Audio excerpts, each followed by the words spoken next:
Ladies and gentlemen, I don't know. I felt like doing that. We're here. It's Sunday, and we're back for another day after show. Um, Talking about Spokane, Washington last night. Neil's here. Hi, how are you, Neil? I'm doing great. A little under the weather, but stoked to talk about this show.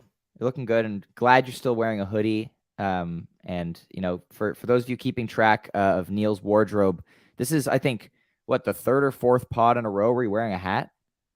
That's true. I've been wearing the hat a lot. I like this hat. It's a It's a nice hat. it's a good hat. It's a very It's a great blue hat, good. Dick's Four podcast. Yeah, it's Neil's fault we're late, just in case anyone was wondering. But anyway, we've got a great guest. Been on the pod a couple of times. We'll bring him on here without any further ado. We've got our good friend Garrett. Hi, Garrett.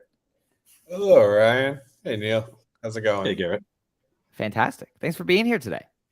Thanks for having me. And Neil, I too have a hat because Yes. wear hats. So, Well, I was gonna. You're a big hat guy. It's like a thing. It's like, oh, there's Garrett and his hat. It would be notable if you weren't wearing a hat. it has to get listed on the set on the show notes. Exactly. Yeah, it's like Neil with Neil on hat is going in the show notes today. Yes. Anyway, you were in Spokane, Washington last night. Goose's first time playing in that city, and pretty close to hometown for you now. Actually, I don't know how far that is from Seattle. How far is it? It's about 4 hours. Okay. It's drivable, but it's probably still an overnight. Can't do the 4 there and back. So yeah, it wasn't too bad.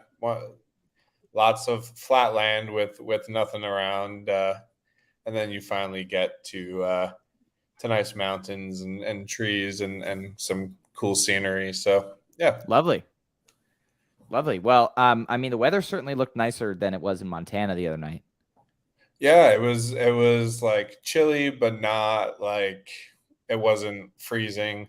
It wasn't as wet as it was in Montana, though there was like some dark clouds, threat of rain, and it did wind up raining overnight, but it held off for the show, which was nice. Awesome. So yeah, great weather.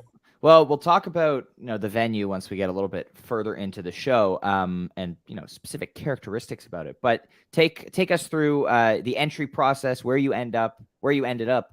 What was the vibe like pre-show? Yeah, I walked over probably about an hour before doors. There really wasn't a lot of people there. Security was saying that there was not that many tickets sold, about a third of the tickets sold for the venue. So the lines were pretty light. Ran into some other BGT people there, like Anna Garrett and Allie Deese. Well, I don't know if she's BGM. Yeah, BGM. Or maybe SGM. I don't know if you can call that big. Insta. Yeah. I don't know. Anyway. Yeah, so ran into some people. Then like Shawnee Mack and Soups came over, and it was just really nice to see people.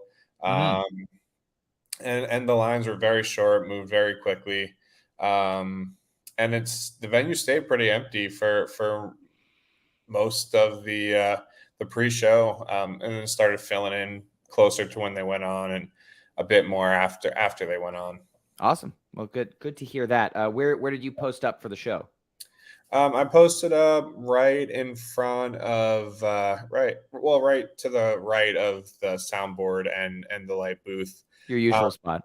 My usual spot. There was some tiered seating where there was like a little concrete ledge with some grass behind it, and got a nice spot on the lawn area, and was able to kind of just get a little elevation and see over the tall people in the crowd and get some pics. Yeah. Excellent. Sounds like it was a great spot to see a show. Let's dive in here a little bit. We have Neil's favorite. Shout out to Neil. Switch-in opener. Butterflies. Jive 1. Jive Lee.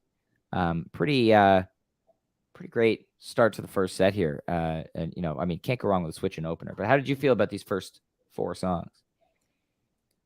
Yeah, Switch-in wasn't the first time I had heard it as an opener, but it's always really great. Peter gets his nice turn on organ before Rick gets to rip it for a little bit. Mhm. And it's a really nice opener and sets a good tone for the show. Um, then Butterflies, pretty standard Butterflies. The outro is always awesome though. And the Getty had a smaller rig and still was able to work some magic there. A smaller rig, but also a larger rig at the same Yes. time. Right. So interesting. So the stage itself was a little bit smaller. So yeah, I noticed no full diamond there last night, but I mean he had the whole like circus tent sized pavilion thing lit up, which was so cool. That must have Yep. been amazing in person. Yeah, he didn't know, I guess, before the show if he was gonna have access to it, and I guess they gave him access. It was just this little silver box. Learned how to use it right before the show, and then was able Nice. to just turn it on Love it. during key songs. Yeah, Love it. it first started going off during Jive 1. Yeah, that's really cool. Well, yeah, you gotta wait for it to get fully dark. Well, let's stick with these first two songs. Neil, you got any thoughts on Switching and Butterflies to kick off the show? Well, of course, the Switching. greatest opener in the entire catalog. So you get that, right? And yeah, I mean that's all I have to say about the first two songs. I was thinking all I could think of during Butterflies was you on the rail in Boston during Butterflies, and just like how happy you were during that song. I mean, I love that song. I absolutely love that song. Like Garrett said, just the whole back half of Butterflies is amazing. Again, I say this every time. Someday they will stretch that out for 20 minutes and it'll be awesome. It'll be like a My Bloody Valentine show. It's gonna be sick. Awesome. And Peter also had a little Rick moment in the middle of the song. Very rare that Peter forgets the lyrics, but it did happen here. Laughed it off. It's pretty funny. But yeah, I just echoing what you guys say. I want to just keep emphasizing. I love since last year that faithful version of Switchin' at Dylan, where Peter decided to take the organ solo. Switchin' is now an organ song, and I love it offers a great counterpoint to Rick's guitar. Peter being on the keys there. I feel like it fits the vibe of that song a little bit better than two guitars. Quite honestly, I don't know if you guys feel that way. Oh yeah, it's just nice to have the juxtaposition of two different instruments there. 100%. Yeah. Awesome. Yeah, then pretty classic versions with two guitars, right? Well, there are. I'm not saying. Yeah. Bingo Tour is an especially hot switching out of the mini mall. Next up, we've got Jive 1 and Jive Lee, the second and third best jives being played here. Just so everyone's clear. But Garrett, your thoughts on this classic one Lee pair? One and three. It's okay. What? We know what the best jive is. I mean, which is fine. Yeah. We're just throwing out controversial statements like in the middle of a sentence and then segueing into the next topic. But Garrett, go ahead. Segueing. It's all good. Well, they played the best Jive 1. When the jam started, it did get a little bit quiet, and Rick was soloing over this little quiet section, and then it swelled and built up. It kind of sucked, but this morning I got so lost in the Jive 1 and the build. I went a little too fast, got a little speeding ticket, so thank you, Jive 1. On the way back from Spokane. Unintended consequences of this trip. And then it went into a Jive Lee, which started a little bit different. I feel like Jeff really laid the groundwork for this Jive Lee. He had some really nice percussive background, and then it was very chill. And then it built into this groove that sounded very Princey with Peter on the synths. I guess it was like a synth combo with the whirly patch on the Nord. Yeah. And it was a very different Jive Lee than others that I've heard. Mm-hmm. But yeah, really, really solid Jive 1 Lee combo there. Yeah, I thank you for reminding me about that, like atypical quieter section in the Jive 1 solo, because that was really cool. And it's again finding new ways to keep these songs fresh that they're playing a lot that are don't really deviate from the norm. And I'm sorry that I didn't realize that my opinion that Jive 2 is the best Jive was super controversial. I thought that was like, Jive Lee is the best Jive. Let's is be it though? clear. Yes. You don't like 15 minutes of jam every No, time? I mean, I do, but I mean, in terms of a song, indisputably, Jive Lee is the best Jive. All right. So yeah, I don't know why people got to do that. Like, yeah, I don't know. Jive 1's good. Jive 2 is good. One is not vastly better than the other, in my opinion. No, nobody said vastly. And then Jive Lee is 15 minutes of jam. It's like not even. Well, it was only like 8 last night. Well, yeah. So, but I'm saying like when it's really good. In any case, this Jive Lee is really, really good. When Ryan and I were talking about it this morning, I was calling it Jive 1.5 because it actually doesn't sound like a Lee. It sounds like a subdued jam inside of a Jive 2, which is pretty interesting. And then the really cool part is it sounds so much different than any typical Jive Lee, but it's mostly type 1. It stays like right in the box there. I mean, it kind of travels around and pushes at it though. Yeah, and like Garrett said, the synth stuff in this was really, really cool. Like it was just like straight out of the 80s. It just sounded like Prince. I like totally agree. Yeah, and that's a really good point about how like they barely played the Jive Lee opening, right? Like they went right into the jam there, which reminds me of like Asheville 2022. Very, very similar. Rick, like less than last night's, like barely even plays Jive Lee, and then they're just in this like dark improv space. I'm actually going to go listen to that version again later because it's really good. That's a good Lee.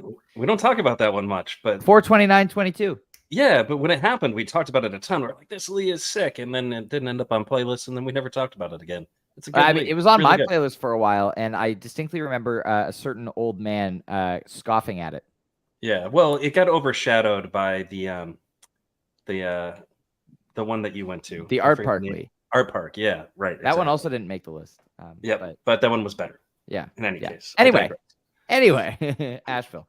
So yeah, really, really cool Lee. And again, yeah, I love the different combinations of layered keyboard tones on the Nord that Peter's been using lately. Not just Neil, that was from like leaving it up for the whole podcast. Don't make me pull out the visual aid. Oh my god. It's really cool how he's not just doing the the piano and marimba layering on the Nord now. You've also got this, he's been using it a lot in the last few shows, this Wurlitzer and synth layer here. And I feel like Jive Lee is a really good playground for him to just kind of experiment with tones and stuff like that. So it was really cool to hear. It's really cool to hear that happen.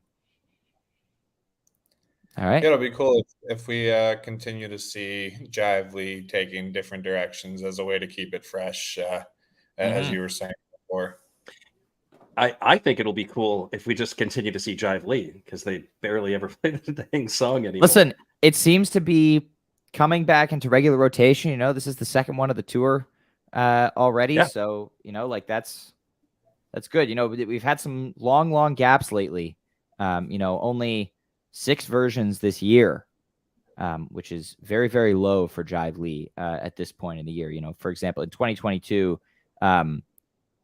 there were 9 versions played at this point in the year already, and they had already started taking huge gaps about it. So really happy to see this coming back into rotation. And yes, Neil, I agree. I hope we just see it continue to expand. Wrap up the first set here. Old Man's Boat and Earthling or Alien. Garrett, please take it away.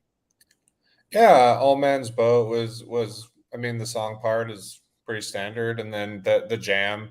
I don't think the jam went any place crazy, but it's still a great groove and cool to dance to and see the lights and everything while you're there. I believe Getty was also controlling the top during this time as well, so it was nice to look around a bit. Mm-hmm. And then the Earthling or Alien, looking at the time, and it felt like the set closer. And yeah, it didn't go anywhere.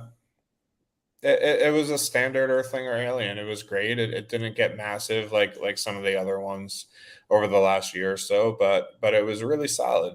Mm-hmm. It was a little more improvisational than some of them. It was like 17, 18 minutes almost. Yeah, 17. Yeah.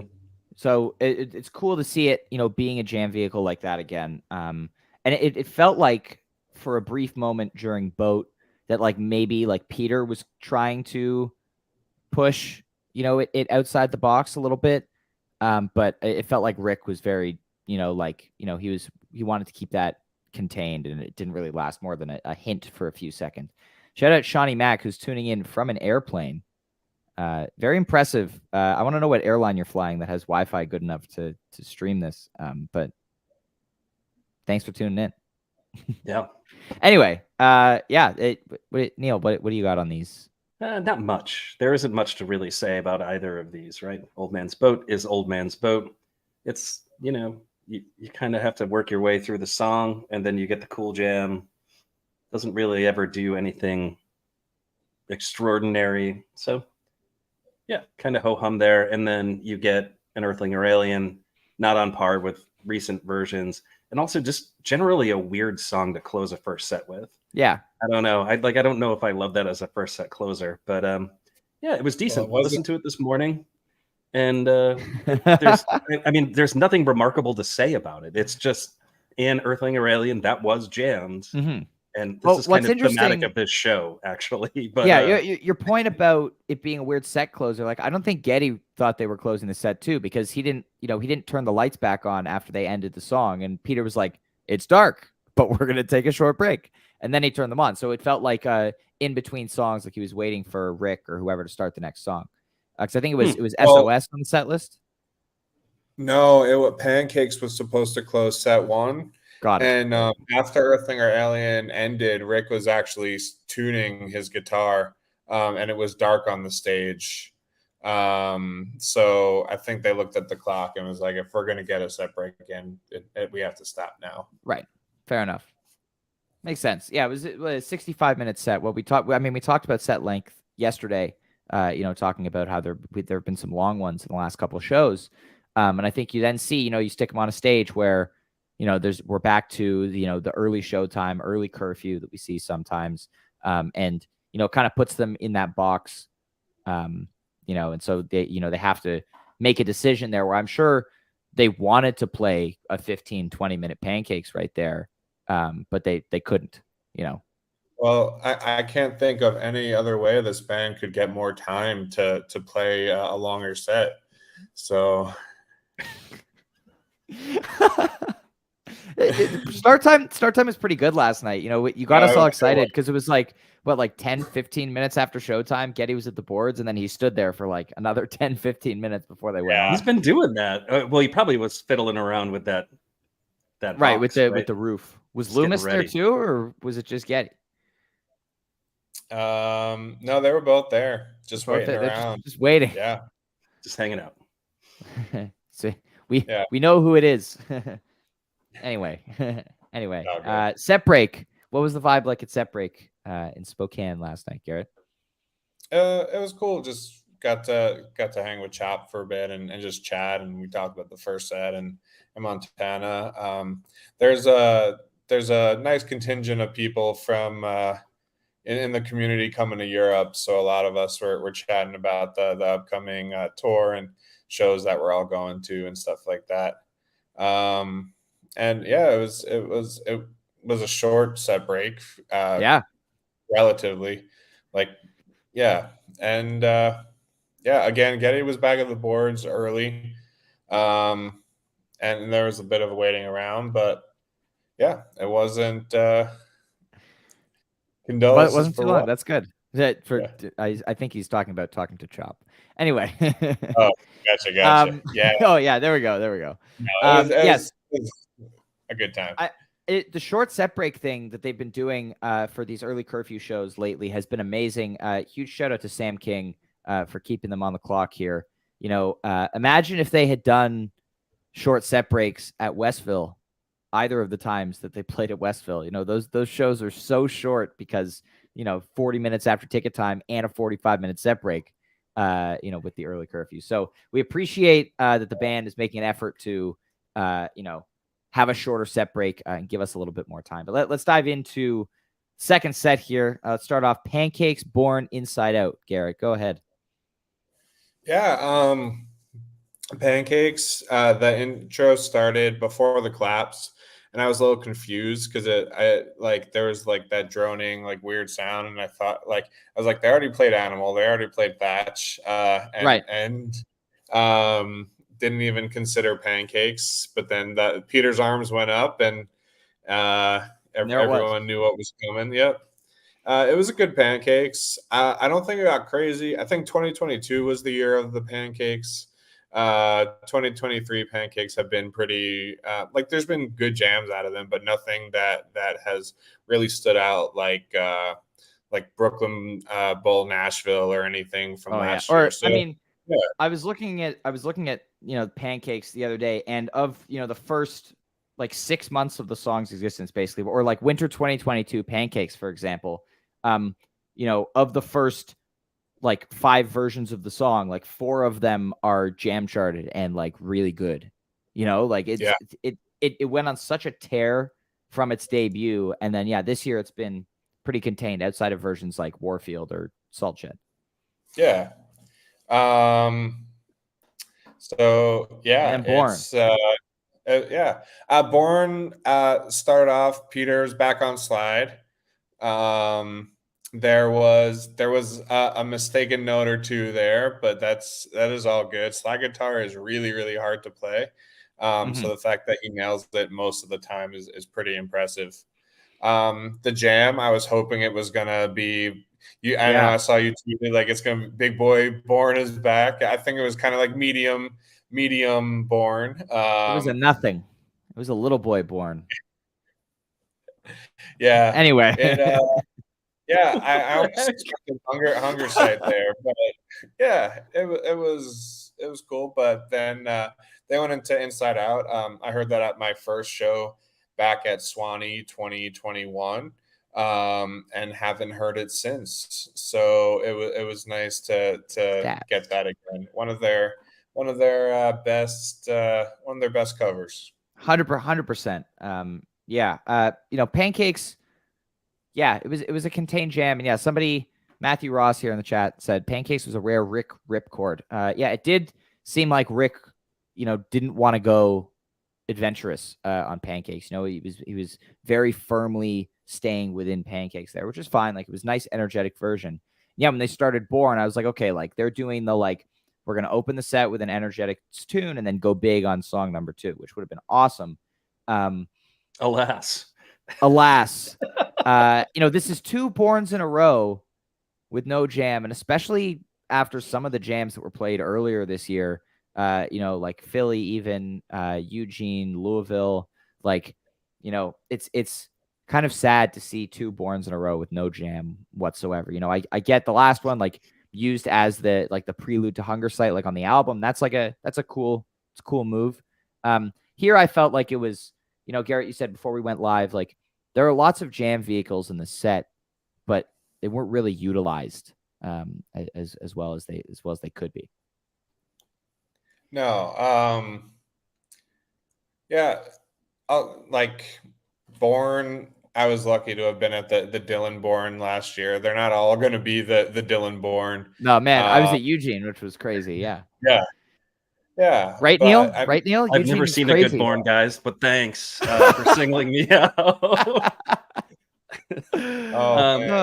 Can I just express my frustration with this song? I swear to God, you just don't know what you're going to get since it debuted.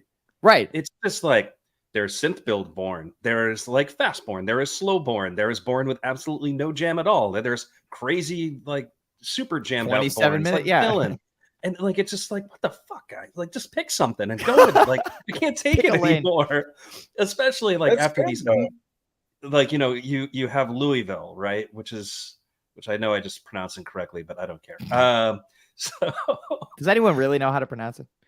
People from Louisville, I guess, right? But yeah, so you have Louisville Born. That gets your hopes up. You're like, yes, Born is going to be awesome again. Yeah.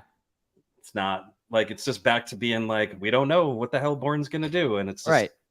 Well, it was last fall. We had, and it made sense. There were a number of Borns last fall where they went Born Hunger Site or just Born with no jam, which made sense at the time because they were really touring the Dripfield material, and last fall was kind of like a, expanding their audience kind of tour instead of satisfying fans like us who are needy and need big jams. Yes. But, again, yeah, after the first half of the year this song had, we had the weird fast versions, but I didn't even mention the Madison version, which is also amazing. Like that, there have been some spectacular Borns this year. But yeah, and Neil, Not you this said one. that you said you haven't seen a good Born, but you were in person for one of the 3 synth build Borns. Was I? Mohegan. Oh, yeah. The last one. Yeah. Well, yeah, that's interesting. That'll be 10 years from now. That's going to be a very big deal. Like, yes, I saw a synth build Born. I guess so. Because 10 years from now, we will still be complaining that they haven't. I guess my point is there are many different ways to play Born that are very good. And then there's Last Night. Right. Which is disappointing. Like they got all these different ways to play this song and it kicks ass. And I'm like, yeah, I don't know. But in any case, I digress. Yes. I'm not trying to be hypercritical, but hey, Inside Out, you know what? If you're gonna cut Born off at the knees, like throw an Inside Out in there. I know, you must have been feeling some very mixed emotions there, Neil, because like as the number one Spoon fan, yes. Like you lost the Born jam, but you got Spoon. I mean, then you get Spoon. Which is incredible. What's funny, actually, 2 of my favorite Goose covers are by like bands that I firmly place in the category of indie rock bands I don't really like that much. Well, this isn't one of them. So. There's Spoon. There's Spoon, which but you love Spoon. I don't particularly love Spoon. I know that makes me sound crazy. Like I said that to Brinkman like at one point, like a couple months ago, and it's like Ed nearly the Daily Brinkman name drop. Thank you. There it is. And then, Father John Misty, not my favorite, but absolutely love their covers of Father John Misty songs, the 2 that I've heard. So, in any case, no, it's cool. I'm disheartened to hear that you've lost touch with your love of Spoon. Hopefully that. You know what it is. I used to listen to a lot of a radio station back in the day called KEXP. It's like based out of Seattle, and they had a DJ when they played any Spoon song, she would play 2 in a row. Then eventually it was just like, God dang it, I'm just sick of Spoon. And I don't know. This is a question here, but does Goose play it better than Spoon? No. In my opinion, having seen Spoon play it live and not having seen Goose play it live, I like Goose personally. Well, I mean, yeah, they're a studio band. I can't imagine live performances are incredible. They're also a lot older now than when they wrote. And shout out to the Salt Shed Inside Out. This is a good time to remind people that they should go listen to that because it's amazing. Yeah. All right, let's continue. I think we're just like going through the show and being like, go listen to this other version of Well, this. I mean, what are you gonna do? Next up, we have an absolutely incredible segue out of Inside Out into Creatures, and that's followed by first Your Ocean since the Warfield. So nice little gap on that one. We don't need to say what number it was, but nice to see that one come back. Garrett, what was your thoughts on Creatures in Your Ocean? Yeah, as you said, that transition from Inside Out to Creatures was pretty nasty, and it was a very fast intro to Creatures, which was pretty cool, which made the delay a lot cooler with what Peter was playing there, and then the Creatures, it built and built and built. It didn't go bliss like the Legend Valley 22 Creatures or anything like that, but it just stayed like dance party, which that set kind of needed after a chill Born and a chill Inside Out. And then Your Ocean was not on the set. It was added last minute. It wasn't even on the revised second set. And it replaced This Old Sea, which great song, would not have been great there. Correct. Especially with all the jam vehicles not being utilized the way that This Old Sea has been this year. I don't think we could have taken another heartbreak like that at this point in the set. Other songs about bodies of water, but speaking of Creatures and Your Ocean being paired together, everyone should go check out 5421. But Your Ocean, as we were talking about recommendations of other jams. Sure. Oh boy, the chat is. Yeah. Oh, B. Okay. Anyway, Your Ocean is probably my favorite landing pad in the Goose catalog. I love I love when they throw this one after a big jam in the second set. Obviously, last night was not after a big jam, but I absolutely adore this song. It's amazing. Again, you get that vintage vibe effect in there, which again has been sounding so good. And the harmonies and just the way the song is, I love Your Ocean. And so when it goes, this long without being played, it's kind of a tragedy. And I think it should be in a little bit more regular rotation because it's an unbelievable song. You got thoughts on these? Yeah, no, not really. I mean, so Creatures was I put that in the category of songs I thought for sure they were going to be playing today, not yesterday. Yeah. Like I mean, when I was looking at what they had lined up, I was like, oh, absolutely not on Creatures. Like they're totally playing it at the festival. And I was wrong because I think they have 2 hours today, right? Is that correct? Yeah, 2 hours. So, and you look at that lineup, it's all like these EDM folks. And I feel like they have like a basket full of songs that they like to play at EDM-y kind of things. And, this is one of them. So they could zero show gap it and play it again today. So Garrett, I will remove you from this glad podcast. that you brought that up. I was getting there, and it would be a zero show gap today if they were to play Creatures, because they didn't play any shows between Spokane and the festival. Ryan is making visual aids, which is wonderful. But in any case, yes, just weird. What does it say? Spokane Fest 1. Yeah. 1 what? 1 show gap. One day. How did we end up doing this again? It's Garrett's fault. Garrett, you know what? Okay. All right. Enough of this. Yeah. See? See? This is amazing. This is wheels have completely come off the wagon at this point. Yeah. So Your Ocean in this set, I don't know. Your Ocean is a great song. It always gets played in the second set. Traditionally played after epic jams, right? In this case, 5421, for example. Not so much. Right. And when it does get played without epic jams, it can be a little bit too slow for a second set, in my opinion. I think that was the case here.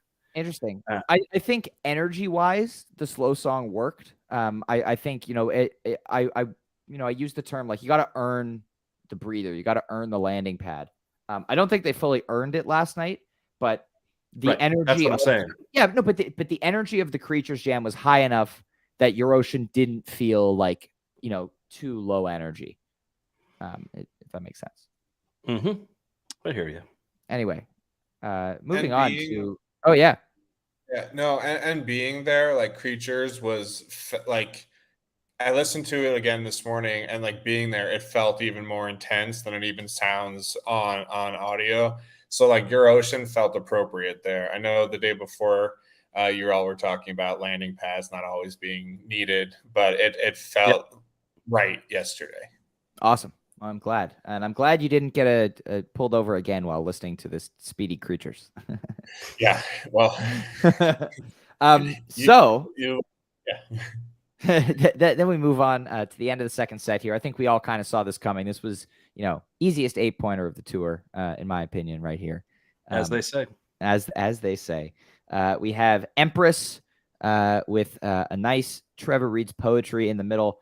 This one was the Spokane Word, original Trevor Weeks poetry, an amalgamation.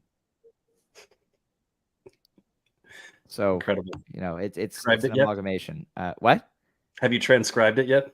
I have not, but we did have a nice line tweeted by our good friend Jeb. Feels like I'm in a trash compactor on the Death Star. Professor Weeks, DDS. And if anybody's out there on Twitter, I highly recommend clicking on the replies to that tweet and looking at the Vickers edit of Trevor in the trash compactor on the Death Star. I have not yet seen that. I will do that immediately after this. It's really good. Anyway, Garrett, what was your thoughts on the poetry Empress?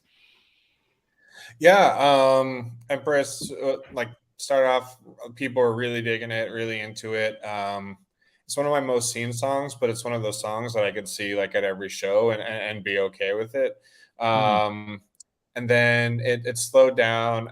When Trevor didn't start taking his solo right away, I was wondering if it was going to go into like some weird cover transition. But then Jeff had the nice "Hey Mom," which then triggered some bands. Yes, Yeah, that was really good before the chorus, where we've seen times before where Rick has kind of like fucked with Peter while he's waiting with his hands up to do the clap, some false starts. And so last night, they just there was just some lovely banter. Definitely everyone should go listen to it. Rick asked if anyone had questions for Trevor. I forgot about that. That was really funny. yeah. And then yeah, what was really cool is after Trevor did the poetry, there was a really nice spacey, like nice. Oh my God. Vickers is the Shohio of Madison Huvon. Sorry to interrupt you there, Garrett. Matthew Ross, you win chat MVP of the day for that comment. Incredible. Yeah. Sorry to derail your train of thought there. No, we're good. So yeah, after Trevor finished his poetry, getting back into Empress was pretty cool. There was a really nice. It reminded me of like the Grateful Dead space type spacey stuff they were doing, and then it picked up. I felt like they started looking at the clock a little bit more because of how quickly they ended certain segments of the jamming, especially the last little segment right before the clapping. That was pretty short. Yeah, not a crazy version, but the poetry was nice. Only one I've missed right now is Athens, so I need to, and then the virtual one, so I need to keep going to the poetry shows. That's a pretty good stat. I love that. But yeah, you're right. It did feel like truncated Empress a little bit. Yeah, and especially that ending segment. They've been known to stretch that out for a really long time sometimes. And yeah, last night it was only like one or two times through. And then wrapped it up. But yeah, nothing crazy in the jam here. The real star is the banter and the poetry. Yep. Neil, you got anything? So is this the part where we recommend that people go listen to the Perry Empress? I was thinking about the Perry Empress. Yeah. Also the jam with the greatest collab tweet of all time. That is the greatest collab tweet of all time. Yeah. Not much to add here. Cool poetry again, which is awesome. I love that it just keeps happening. Yeah. And then this time it's original. This is an original work, correct? This is the first time Trevor has done original poetry, I believe. It's not true. That is not true. We have not marked it on a set list as such, but the Butter's wife, Natty. Okay, that's not Butter's Trevor's wife poetry is though. Absolutely poetry. What is it if it is not poetry? It's not. Okay. It has been discussed with Trevor himself, and it is not poetry. Okay, Mr. Gatekeeper. Am I the only one who gives a fuck about the rules? That is the question. What are the rules, Neil? But yes, Butter's wife is it's a work of art. If you don't know what we're talking about, go listen to the Warfield Thatch. Warfield Thatch, Butter's wife, Illuminati. So good. Comes in a can. Anyway. Comes in a can. Yeah, so this is the first time Trevor reads poetry has been an original composition, an amalgamation, if you will, as we've mentioned. And so, hopefully we continue to see that, as nice as it is when he reads something like "Fuck the Pain Away." There's something really cool about, him putting himself out there with some original poetry. And again, feels like I'm in the garbage disposal on the Death Star. Like that's beautiful. It's truly moving. It has a lot of meaning, right? You can feel that in your bones. You can connect. This is a poetry podcast now. We will be assigning work. We'll be back tomorrow to talk about some more Trevor Weeks prose. Anyway, we got the conga line encore here. Garrett, was there any conga lining during this rum? There was not. I feel like the community's really slacking here. I think we're gonna need to Next time I'm in attendance for a rum, I think that there's a conga line that needs to happen. Well, If it maybe happens at Red Rocks, we maybe can be Red certain Rocks. that Jive Maybe in Goose will Europe. lead the conga line. Oh, absolutely, he will. He's dying for that. Absolutely dying for it. So he'll go right into the aisle. Yeah, you'll see him say, "I'm going," and he'll jump on the stage and lead a conga line. You know, that's just that's the kind of person Jive Goose is. It really is. He loves butter rum. Well, maybe with the rumored NSYNC reunion, Butter Rum will transfer from the Joey Fatone Disney Eats set to the NSYNC stage. So that would be something. That would really be something. It would be something. Yeah, all communities have nothing to say about that. So yeah. Quick encore here. Nothing crazy to speak of. I think we're gonna get at least one other massive butter rum before the end of the year, just based on the way the song has been going. But it fit. Gave me another point. So yeah, original encore was SOS, but you need like 15. Yeah, they didn't have time for that. Very strict 10 p.m. Yeah, SOS with no dawn for the encore. Or they could have just done the trifecta and audible to 2. I don't know if they had enough time for 2 though. Did they? Maybe. You need a good 12 to 14 minutes for 2. You need a good 12 to 14 for a proper drive 2. Yeah. I think in 10 it could have worked. Yeah. All right. Well, when do we get the travel Meg suite? Who knows? Probably Red Rocks if we're gonna get it. If it's not coming at Red Rocks, I don't know what is. I mean, it's just like maybe Goose. If it comes before that, I'd be shocked. Flagstaff, baby. Maybe actually, it's a sick place to play it. If you've ever been to the Flagstaff, like it's true. Actually evokes feelings of that song. Or those songs. So that's I feel like I feel like Red Rocks gets the factory fiction this year because they got the LMEG last year. Listen, hopefully it gets a drip field. Get the goddamn drip field for crying out loud. Like, I mean, for Jive Goose. I mean, just in general, they have to play that song there. It didn't happen. Yeah. But yes, maybe the 50-minute set at Ohana will just be Traveler's Elmeg. Maybe they'll gift that crowd with the suite. Wouldn't that be something? That's when they'll do Traveler's Elmeg and a couple new song debuts that we haven't heard yet. So that's what 50-minute festival sets are for. Sure. Speaking of festival sets, they are playing at Cascade Equinox Festival in Redmond, Oregon tonight. We will be back tomorrow to recap it. I'm not expecting a stream or any sort of thing. That is to say, I will be going to bed before the set starts because it is 9:30 to 11:30 Pacific time. And without a stream, I'm staying up until 3 a.m. the next 2 nights for the Fox shows. So I'm going to give myself another night of sleep, which I think is reasonable. And, so just in case anyone's wondering why there's no setlist thread on Twitter tonight, that is why. I mean, yeah. I mean, do we even know anyone who's going to this thing? We do, actually. Cam Hurd. Oh, Cam's going, huh? Yeah, Cam is at the festival, and provided his travel time works out tomorrow, he will be on the pod tomorrow. Well, that's exciting. Yes. That's some exciting stuff. So, and they they have a 2-hour set, which, as we saw at Borderland last week, that can lead to something happening. Yes. LPGOB is also at this festival. So, maybe something happens, whether, not that she'd sit in, but like maybe they play her All I Need. Who knows? If you don't see that one coming, then I don't know what to tell you. It was all lined up for that to be played at this show, dude. Not on my picks. Anyway. Really? Yeah. Speaking of picks, shout out to Madison Huvan on his first ever Golden Goose last night. It was a 3-way tie, but he was one of them, and we're very proud of him.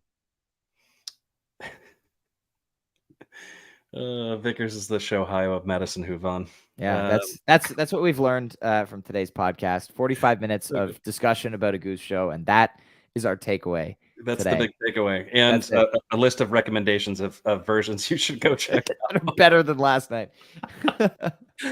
Oh man, wonderful. All right. Well, Garrett, thank you so much for joining us today. It's been a pleasure having you back on the pod. Thank you for having me. And cool. Yeah, we'll see you Thanks, again Garrett. soon. Everybody, we will see you tomorrow afternoon, because regardless of whether Cam is able to join us, hopefully he's gone. Hopefully, if Peter continues this trend of which I assume he will, of uploading our Borfs like an hour or two after the show ends, we will have a nice 2-hour festival set to listen to in the morning, which a few better ways to spend a Monday morning, let's say. Well, I don't know about the counting, but I agree that Garrett should be on more. He just hasn't been going to shows, So we'll see. We'll see what happens in Europe. We'll see what happens out there. But anyway, that's all for today's day after show. We'll see you guys tomorrow, 3:30 p.m. Eastern. Have a fantastic day. Enjoy the rest of your weekend. Happy Kol Nidre to anybody celebrating tonight.